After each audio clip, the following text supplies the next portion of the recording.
Meu nome é Juliana Moraes. Tenho 26 anos.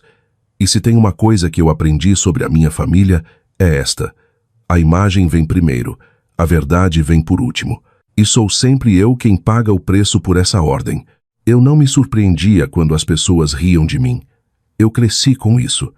As sobrancelhas arqueadas, os olhares de soslaio, os olhares que diziam: esforce-se mais para ser como todo mundo. Mas nada me preparou para aquele momento. Um homem que mal me conhecia, o novo namorado da minha irmã, recostou-se na cadeira durante um almoço de família e perguntou se eu ainda estava desempregada, como se fosse a piada final que ele estava esperando para contar. Todos riram. Meu pai até balançou a cabeça como se concordasse, e por um momento eu quase deixei passar, quase engoli aquilo, como sempre fiz. Mas o problema da humilhação é que às vezes ela te atinge exatamente quando você cansa de fingir que não a sente. E às vezes a pessoa que acha que sabe tudo acaba dizendo uma frase que expõe mais sobre si mesma do que ela jamais pretendeu. Porque enquanto ele continuava falando, agindo como se entendesse o mundo melhor do que eu, ele mencionou algo que não se encaixava. Algo que me fez parar de respirar por meio segundo. Algo que ele nunca deveria ter dito na minha frente. Eu não o confrontei naquela noite. Não levantei a voz. Não discuti. Apenas o observei falar. Deixei todos aproveitarem a risada. Esperei em silêncio até o momento em que suas próprias palavras voltariam para assombrá-lo. E quando finalmente voltaram, os rostos deles ficaram pálidos. Antes que eu te conte o que ele disse e o que aconteceu depois que eu fui embora, me diga: que horas são para você agora? E de onde você está ouvindo isso? Estou curiosa para ver até onde essa história vai viajar. O almoço aconteceu em uma tarde tranquila de domingo. Eu dirigi de volta para a casa dos meus pais com aquele aperto familiar no peito, o tipo que sempre surgia quando eu entrava no condomínio fechado deles. A rua deles parecia exatamente a mesma de quando eu saí para a faculdade. Gramados impecáveis, casas de arquitetura moderna, fingindo que nada desagradável jamais acontecia por trás de suas portas. A ilusão estava intacta, polida, rígida. Estacionei, respirei fundo e entrei. Minha mãe estava perto da ilha da cozinha, arrumando os pratos como se estivesse montando um showroom em vez de uma refeição em família. Ela me cumprimentou com um sorriso que parecia mais um item de uma lista sendo verificado. Ela não perguntou como eu estava. Perguntou por que eu cheguei tão em cima da hora, como se chegar alguns minutos antes do almoço sinalizasse alguma falha pessoal mais profunda. Eu já estava acostumada a comentários que pairavam entre o educado e o crítico, mas sempre pousavam no mesmo lugar. Minha presença era tolerada, nunca bem-vinda. Meu pai estava sentado à mesa, lendo uma pilha de correspondências, mal erguendo os olhos. Ele me reconheceu com um aceno de cabeça, o mínimo esforço para não ser rude. Não havia calor, nenhum indício de que ele estivesse feliz por eu estar ali. Sentei-me em silêncio, como sempre fazia. Alguns minutos depois, minha irmã entrou com um sorriso polido, seguida de perto por seu namorado, Eduardo Campos, o homem que havia transformado o mundo deles em um palco para o seu charme. Era a primeira vez que eu o via em um ambiente familiar completo. Ele se movia com uma confiança que beirava a performance, como se estivesse fazendo um teste para um papel que já sabia que conseguiria. Meus pais se iluminaram no momento em que ele entrou, suas posturas se endireitando, suas expressões se alegrando. Eu não precisava que ninguém me explicasse. Ele era exatamente o tipo de pessoa que eles queriam ter como parte da família. Sentamo-nos, e a conversa fluiu ao meu redor, mais do que comigo. Ouvi minha mãe perguntar a Eduardo sobre sua semana, rindo alto demais de suas histórias sem graça. Meu pai o incentivou a falar mais sobre seu trabalho no mercado financeiro, concordando com a cabeça como se entendesse cada detalhe. Minha irmã sorria, satisfeita por o centro das atenções se fixar naturalmente em Eduardo sem nenhum esforço. Todos eles estavam participando de uma peça para a qual eu não sabia o roteiro, e eu não tinha interesse em fazer um teste. Mantive a cabeça baixa e me concentrei em comer, mas a atmosfera era impossível de ignorar. Minha mãe ocasionalmente olhava para mim como se estivesse verificando se eu planejava contribuir com algo impressionante. Meu pai parecia aliviado toda vez que eu permanecia em silêncio. A dinâmica não era nova, mas parecia mais nítida naquela noite, como se todos tivessem concordado de antemão que eu não deveria perturbar o quadro perfeito. Não demorou muito para que a atenção da mesa se voltasse para mim de qualquer maneira. Sempre acontecia. Não era curiosidade, era tradição. Minha família tinha um jeito de me inspecionar sob o disfarce de conversa, procurando por novidades que confirmassem suas suposições. Eles mediam o progresso nos termos mais simples: cargos, promoções, salários, marcos que pudessem mencionar em encontros sociais. Qualquer coisa que não se encaixasse nesse molde era considerada um passo para trás. Então, quando o momento chegou, veio de forma silenciosa, mas previsível. Eduardo se virou para mim com um olhar que eu já tinha visto em inúmeras pessoas que pensavam que me entendiam após 2 minutos de observação. Ele perguntou casualmente sobre meu trabalho. Seu tom era leve, quase amigável, mas por baixo havia outra coisa. Um cálculo, uma expectativa de que eu daria uma resposta que reforçasse qualquer história que ele já tivesse criado em sua mente. Respondi simplesmente, sem oferecer nada extra, e observei sua expressão mudar de maneiras sutis. Minha mãe se mexeu na cadeira e a mandíbula do meu pai se contraiu. Eles não disseram nada, mas o silêncio foi suficiente para sublinhar o desconforto deles. Minha irmã evitou o contato visual, ocupando-se com o garfo. O ar ficou mais pesado, não pelo que eu disse, mas pelo que eles imaginaram que significava. Eduardo aproveitou a mudança de humor como uma oportunidade. Ele se recostou um pouco, estudando-me com uma tranquilidade que parecia ensaiada. Começou a falar sobre seus últimos projetos, seu trabalho, suas conexões, tecendo tudo de uma forma que o posicionava como alguém impressionante, realizado, invejável. Minha família ouvia ansiosamente, absorvendo cada detalhe como se cada palavra confirmasse que ele era tudo o que eles queriam. Eu fiquei sentada, observando, ouvindo, esperando. Nada dramático aconteceu naquele momento. Sem vozes alteradas, sem discussões, sem confronto, mas a maneira como ele falava, os termos específicos que usava, as organizações que mencionava de passagem, algo nisso prendeu minha atenção. Não o suficiente para reagir na hora, mas o suficiente para deixar uma marca. E quando a sobremesa foi servida, eu já sabia que não esqueceria. O clima mudou à medida que a tarde se acalmava. Aconteceu de uma forma que parecia quase ensaiada, como se a noite finalmente tivesse chegado à cena que todos os outros estavam esperando. A conversa se dispersou, os pratos foram esvaziados e as risadas ao redor da mesa suavizaram-se em um zumbido morno. Foi quando Eduardo se inclinou ligeiramente para a frente, examinando a sala com a tranquilidade satisfeita de alguém pronto para assumir o centro do palco novamente. Eu reconheci o ritmo. Ele vinha construindo isso a tarde toda. Ele fez um comentário sobre ambição, vago o suficiente para parecer inofensivo, mas direto o suficiente para pousar exatamente onde ele pretendia. Estava envolto em um tom leve, mas o significado por baixo era afiado. Minha mãe riu primeiro, rápido e educado, o tipo de risada que ela usava quando queria encorajar uma certa direção. Meu pai riu em concordância. Minha irmã deu um sorriso contido que não alcançou seus olhos. O próximo comentário veio mais suave, mais direto.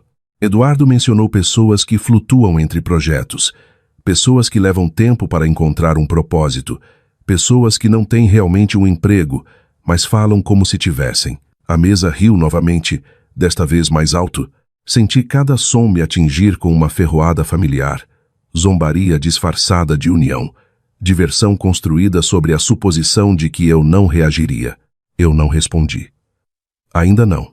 O silêncio sempre foi meu escudo, a coisa que me impedia de alimentar as expectativas deles. Então Eduardo se virou totalmente para mim. Ele não precisou dizer meu nome. A implicação estava clara, antes mesmo que as palavras se formassem. Ele perguntou se eu ainda tinha tempo livre durante o dia. Uma frase gentil que carregava o peso de um rótulo que eu já ouvira mais de uma vez. Desempregada. Foi casual o suficiente para que ele pudesse negar qualquer intenção, mas óbvio o suficiente para que meus pais trocassem olhares de cumplicidade. Minha mãe suspirou, uma inspiração pequena e controlada que sugeria que ela estava esperando por este momento.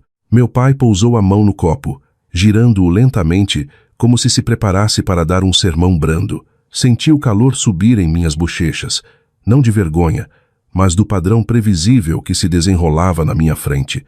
Sempre acontecia assim. Alguém insinuava algo. Todos riam, e a responsabilidade de estragar o clima caía sobre mim se eu reagisse. Era um roteiro antigo, um que já tínhamos encenado vezes demais para ser acidental. Eduardo continuou falando, expandindo a ideia de estabilidade, sucesso, ética de trabalho. Ele falava como um palestrante se dirigindo a uma sala de alunos ansiosos. Minha família ouvia com admiração genuína, cada aceno de cabeça reforçando a versão dele em que queriam acreditar. Minha irmã o observava como se ele fosse a personificação de tudo o que ela esperava apresentar à família. Eu o observei com uma consciência diferente, a consciência de que algo em sua narrativa, polida, não estava se alinhando. Quando ele passou a descrever seu trabalho com mais detalhes, percebi a primeira irregularidade. Era pequena, quase imperceptível, o tipo de detalhe que a maioria das pessoas ignoraria. Ele mencionou um tipo específico de análise de risco, uma que não correspondia exatamente ao departamento em que ele afirmava trabalhar. Achei estranho, mas não o suficiente para desencadear uma reação. Guardei isso silenciosamente. Minha mãe reagiu a outra de suas declarações com um sorriso orgulhoso, comentando que algumas pessoas à mesa poderiam aprender com aquela mentalidade. Meu pai murmurou em concordância. A implicação não era sutil. Era a mesma mensagem, entregue de 1000 maneiras diferentes ao longo da minha vida. Contribua mais, conquiste mais, seja mais apresentável. Fiquei em silêncio, não por fraqueza, mas porque o silêncio me permitia estudar cada detalhe sem chamar atenção. A confiança de Eduardo crescia a cada minuto que passava. Ele falava sobre estratégias, responsabilidades, reuniões com executivos. Ele sobrepunha suas histórias com jargões e referências vagas, o suficiente para impressionar qualquer um que não entendesse os termos. Mas algo em suas explicações parecia muito liso, muito curado, como se ele tivesse memorizado pedaços de diferentes fontes e os costurado na persona que queria que os outros vissem. Eu não o confrontei, não questionei nada. Simplesmente ouvi, observei, memorizei. Quando a sobremesa foi servida, a mesa estava totalmente comprometida com a ilusão do sucesso de Eduardo, de sua inteligência, de sua estabilidade. Mas sob a superfície de suas palavras, eu reconheci um padrão. Detalhes que não se alinhavam, descrições que contradiziam as anteriores, alegações que pareciam estranhamente vazias. Eu não sabia exatamente o que estava errado ainda, mas sabia de uma coisa. A história dele não era tão à prova de falhas quanto ele queria que todos acreditassem. E essa percepção silenciosa mudou tudo. Os dias que se seguiram se moveram com uma estranha lentidão. Voltei para casa depois do almoço, sentindo-me esgotada de uma forma que não desapareceu da noite para o dia. Era um esgotamento mental, um resíduo deixado por ter sido empurrada para um papel familiar, aquele em que eu deveria absorver as risadas, o julgamento, as maneiras sutis com que minha família media o valor das pessoas. No entanto, desta vez, algo pairava sob a superfície, algo mais agudo do que vergonha ou frustração. Era a curiosidade, do tipo que não vai embora depois que se instala. A primeira inconsistência que notei durante o almoço se repetiu em minha mente na manhã seguinte, em um loop silencioso, enquanto eu preparava o café. Eduardo descrevera responsabilidades que não existiam no departamento em que ele dizia trabalhar. Pelo menos, não na estrutura que eu conhecia por minha própria experiência em círculos de consultoria. No início, pensei que ele simplesmente tivesse exagerado para impressionar meus pais. Mas quanto mais eu pensava sobre isso, mais as peças se recusavam a se encaixar. Ainda assim, a suspeita por si só não era suficiente para investigar algo. As pessoas exageram o tempo todo. Não era incomum, mas a certeza com que ele falava, a precisão performática, as declarações amplas reforçadas com terminologia vaga, pareciam deliberadas demais. Isso despertou algo em mim, a sensação de que eu não tinha visto o quadro completo. Uma tarde tranquila chegou, e com ela, espaço para pensar com clareza. Sentei-me no meu sofá, laptop fechado, telefone em silêncio, repassando cada detalhe que conseguia lembrar do almoço. A maneira como minha mãe se inclinava quando Eduardo falava, a admiração no aceno de cabeça do meu pai, a forma como a postura da minha irmã mudava sempre que ele descrevia suas realizações, e entrelaçado a tudo isso estava o contraste, o completo desprezo deles por mim, no momento em que Eduardo me pintou como alguém à deriva, sem direção. Essa parte não deveria ter importado. Há muito tempo eu parei de buscar validação deles, mas não foi a reação deles que ficou comigo. Foi o quão confiante Eduardo se sentiu ao entregar uma narrativa que mudou o ambiente instantaneamente. Uma narrativa que ele sustentou com declarações que não se alinhavam com o que ele afirmava ser. Então, comecei com o passo mais simples: pesquisa. Não me aprofundei em nada invasivo no início. Em vez disso, procurei por informações públicas, registros básicos de emprego, estrutura da empresa, nomes de lideranças, projetos publicados. Nada era sigiloso. Tudo estava disponível para quem quisesse procurar. E, ironicamente, as informações que encontrei não confirmaram imediatamente nada de errado. No papel, tudo correspondia à imagem que Eduardo apresentava. Mas os detalhes que ele usou durante o almoço não apareciam em lugar nenhum, nem nas descrições de cargos, nem nas estruturas de equipe, nem nos resumos de iniciativas em andamento. Eram peças que existiam em funções diferentes, divisões diferentes, escritórios totalmente diferentes. Mesmo assim, tentei dar a ele o benefício da dúvida. Talvez ele trabalhasse em projetos multifuncionais. Talvez ele tivesse responsabilidades não listadas publicamente. Talvez ele exagerasse um pouco, mas ainda se mantivesse no reino da verdade. No entanto, quanto mais eu examinava, mais as lacunas se ampliavam. Um dia depois, entrei em contato com alguém que conhecia de um contrato anterior. Não mencionei nomes, não descrevi situações. Fiz apenas uma pergunta geral sobre o fluxo de trabalho na ala de análise daquela empresa. A resposta veio rapidamente, clara, detalhada e completamente incompatível com a história que Eduardo havia compartilhado no almoço. Foi quando minha curiosidade se transformou em outra coisa: resolução. Eu ainda não sabia o que estava procurando, mas sabia por onde começar. Padrões não se revelam em um único olhar. Eles se revelam peça por peça, através de inconsistências que ecoam mais alto quanto mais você as nota. As histórias de Eduardo tinham muitas arestas polidas, muitas frases que soavam aprendidas em vez de vividas, muitas alegações que mudavam dependendo do ângulo que ele as apresentava. Passei a noite seguinte revisando tudo com um novo foco. Isso não era paranoia, não era ciúme, não era uma reação aos insultos que ele havia me lançado. Era instinto. O mesmo instinto que me guiou através de trabalhos de análise complexos, o instinto que percebe quando algo não se encaixa, mesmo que a discrepância pareça menor. Quando o sol se pôs, senti algo estalar silenciosamente dentro de mim. Eduardo não era apenas alguém que exagerava, ele era alguém que atuava. E quando os atores confiam em roteiros, a verdade sempre se revela no momento em que eles saem do palco. Eu não confrontei ninguém, nem minha família, nem minha irmã, e certamente não Eduardo.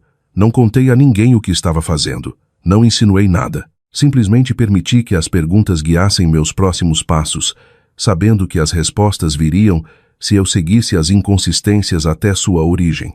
E embora eu não percebesse na época, tudo o que se seguiu começou com aquela única decisão de olhar mais de perto. O próximo passo veio silenciosamente, quase sem planejamento.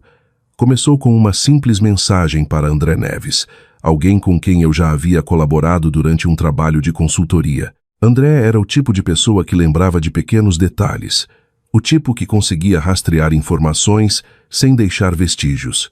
Ele não era um amigo próximo, mas respeitava meu trabalho e confiava no meu julgamento. Quando perguntei se ele tinha tempo para investigar algo, ele não perguntou por quê. Apenas perguntou do que eu precisava. Não dei a ele a história completa de Eduardo. Não mencionei minha família, o almoço ou os insultos. Mantive a coisa profissional. Apenas um nome, uma empresa e algumas perguntas vagas sobre registros de emprego. André concordou em verificar, disse que poderia levar 1 ou 2 dias. E isso foi o suficiente. Desliguei o celular depois e me forcei a me afastar da situação, pelo menos por um momento, mas a distância não aquietou os pensamentos. Eu me vi repassando tudo o que havia observado recentemente. Havia um ritmo no comportamento de Eduardo. Ele se apresentava como alguém importante, alguém cuja presença automaticamente exigia respeito. As pessoas respondiam a essa confiança, incluindo minha família. Quanto mais eu o estudava, mais claro ficava que ele não estava apenas mantendo uma imagem, ele a estava protegendo. A confiança polida, as histórias curadas, a maneira perfeita como ele redirecionava perguntas, tudo apontava para alguém que havia ensaiado cada versão de si mesmo antes de revelá-la aos outros. A ideia não me deixou com raiva, deixou-me focada. Naquela noite, André enviou uma mensagem dizendo que havia encontrado algo incomum nos registros públicos. Não era ilegal, não era alarmante, apenas estranho. O nome de Eduardo aparecia em documentos ligados a uma pequena empresa de consultoria registrada em um endereço de escritório virtual. A empresa não tinha site, nem lista de funcionários, nem histórico de projetos. Existia no papel e em nenhum outro lugar. A descoberta não me surpreendeu, mas aprofundou minha curiosidade. As pessoas registram pequenas empresas o tempo todo, mas quando alguém se gaba de responsabilidades de alto nível em uma grande firma enquanto, silenciosamente, anexa seu nome a uma empresa de fachada sem atividade, isso levanta questões sobre suas intenções. Sugeria um trabalho paralelo, um trabalho que eles não queriam associado ao seu perfil principal. Pedi a André para investigar mais a fundo. Ele não hesitou. Enquanto esperava por suas descobertas, continuei minha própria pesquisa. Procurei por apresentações que Eduardo afirmou ter feito, conferências que disse ter frequentado, publicações que referenciou. Nada disso apareceu em lugar nenhum.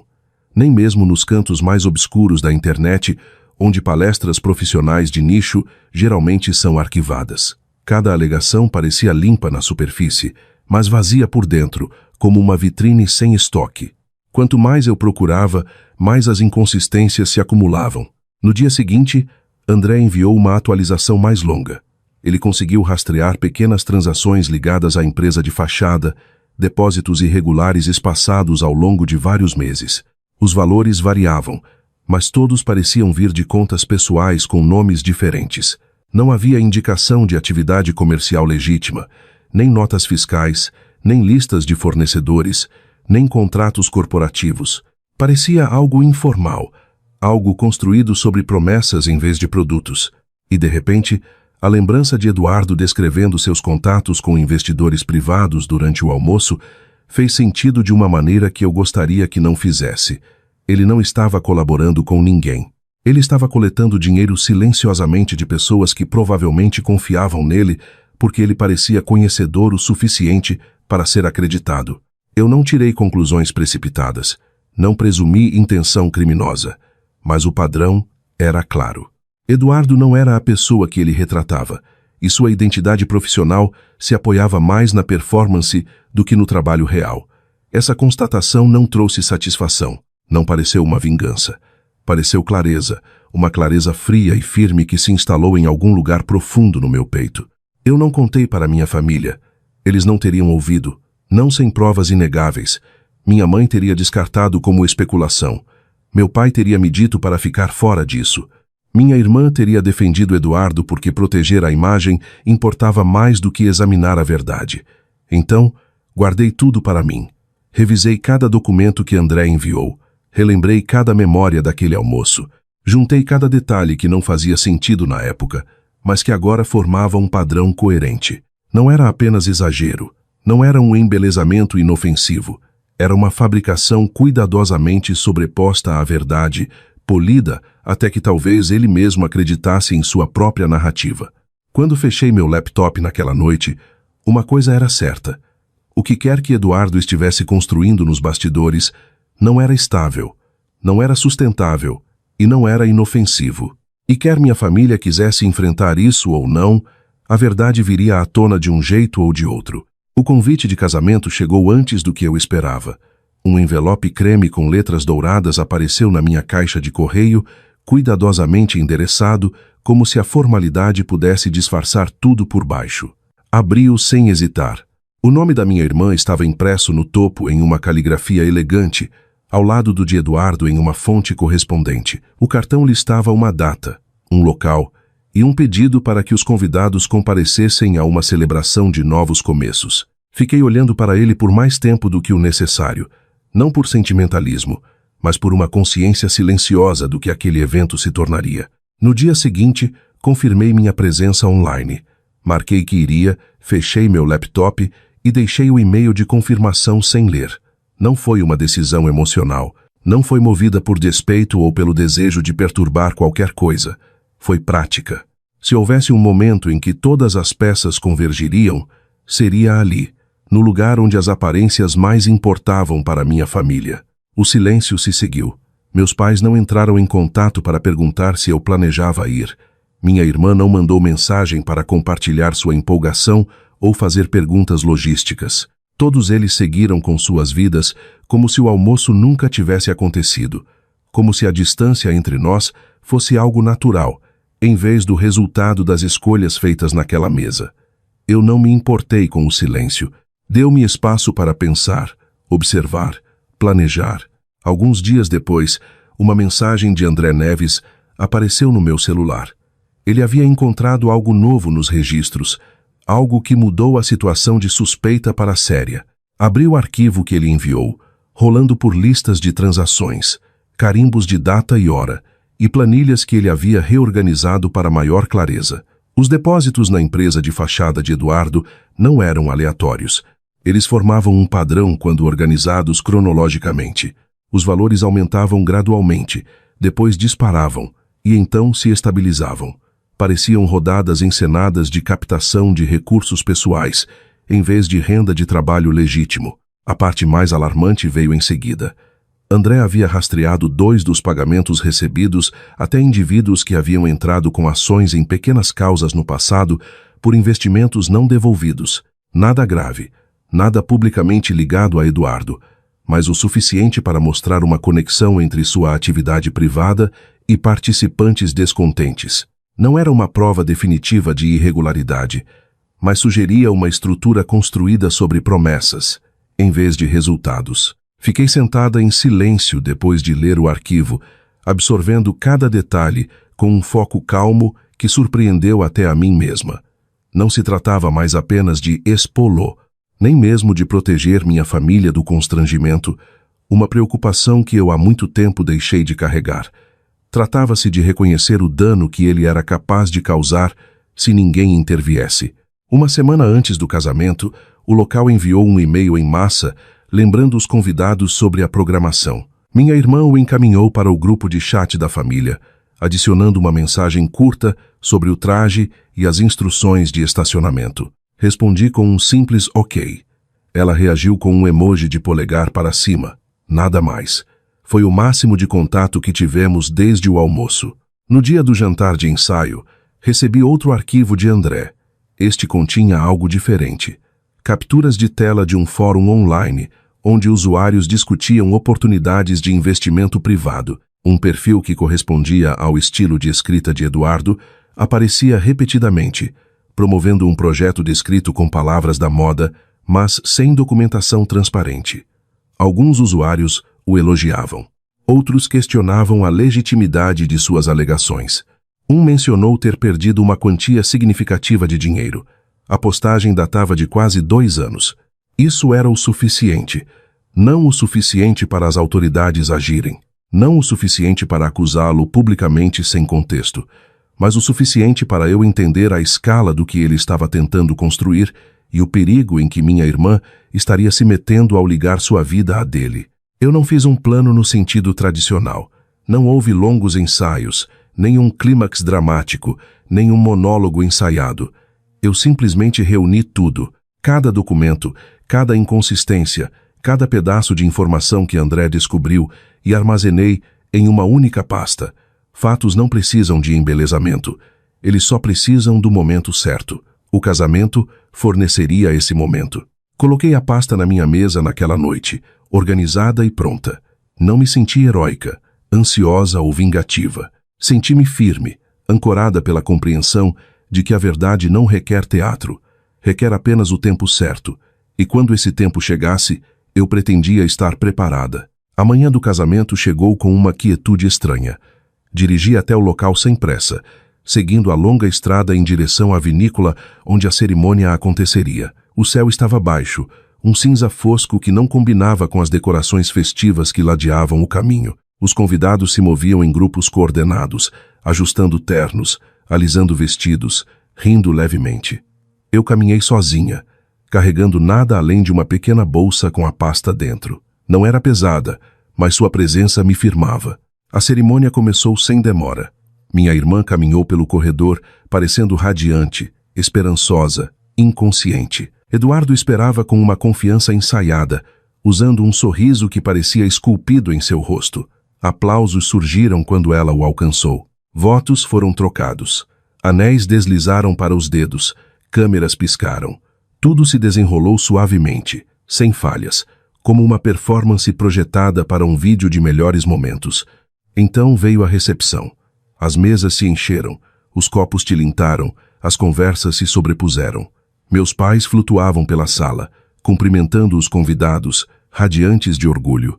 Minha irmã e Eduardo fizeram sua entrada, recebendo parabéns de todas as direções. Eles pareciam o casal perfeito, a história de sucesso perfeita. E talvez por isso o momento pareceu certo, porque as ilusões são mais vulneráveis quando as pessoas mais acreditam nelas. Esperei até que os discursos terminassem e os convidados começassem a se dirigir ao buffet. Caminhei em direção ao casal recém-casado com passos firmes, nem apressados nem hesitantes. Minha irmã me viu primeiro. Ela pareceu surpresa, quase aliviada, como se minha presença significasse algo bom. Eduardo só percebeu quando parei na frente deles. Eu não levantei a voz. Não criei uma cena. Simplesmente abri a pasta e a estendi. Ele olhou para os papéis, depois para mim, a confusão brilhando em seu rosto. Minha irmã se inclinou para ver o que eu estava mostrando a ele. Sua expressão mudou lentamente. Primeiro curiosidade, depois confusão. Depois uma rigidez que se espalhou como geada. Dentro da pasta estavam os documentos que André havia verificado. Padrões financeiros, registros públicos, resumos de disputas, capturas de tela do fórum. Nada embelezado, nada especulativo, apenas a verdade organizada em ordem clara. A postura de Eduardo rachou imediatamente. A confiança esvaiu-se de sua postura, substituída por um lampejo de pânico que ele não conseguiu mascarar. Sua boca se contraiu, suas bochechas coraram. Ele buscou desculpas que se desfaziam antes que pudessem se formar. Minha irmã deu um passo para trás, sua respiração irregular. Os convidados ao nosso redor começaram a notar a tensão, suas conversas diminuindo para murmúrios cautelosos. Meus pais se aproximaram, suas expressões mudando de irritação para alarme quando viram os papéis. Eu não expliquei, não acusei, não narrei suas ações. Eu disse apenas uma frase: calma, firme, inegável. Você deveria saber com quem se casou. O silêncio que se seguiu foi mais pesado do que qualquer confronto que eu pudesse ter planejado. A reação de Eduardo fez o resto.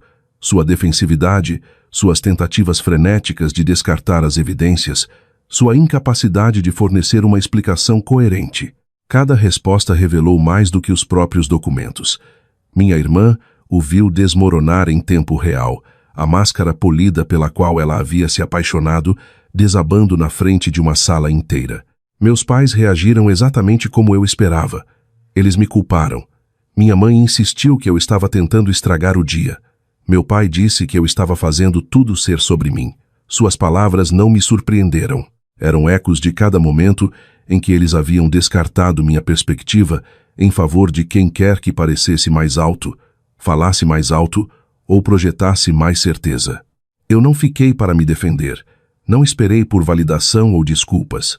Afastei-me do grupo que se formava ao redor do casal, passei pelas fileiras de mesas e me dirigi à saída. Ninguém me seguiu. Nem meus pais, nem minha irmã, nem mesmo Eduardo, que estava ocupado demais tentando salvar a imagem que havia construído. Lá fora, o ar parecia mais leve. Cheguei ao meu carro, coloquei a pasta agora vazia no banco do passageiro e sentei por um momento, deixando os sons da festa desaparecerem atrás de mim.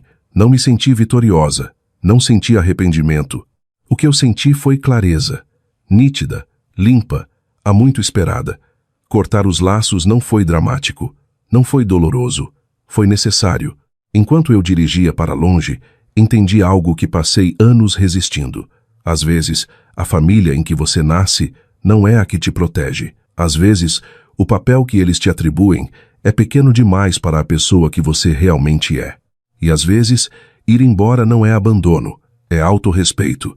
Se você ouviu minha história até o final, obrigada por dedicar seu tempo. E antes de ir, me diga nos comentários, o que você acha mais difícil, levantar a voz ou finalmente virar as costas e ir embora?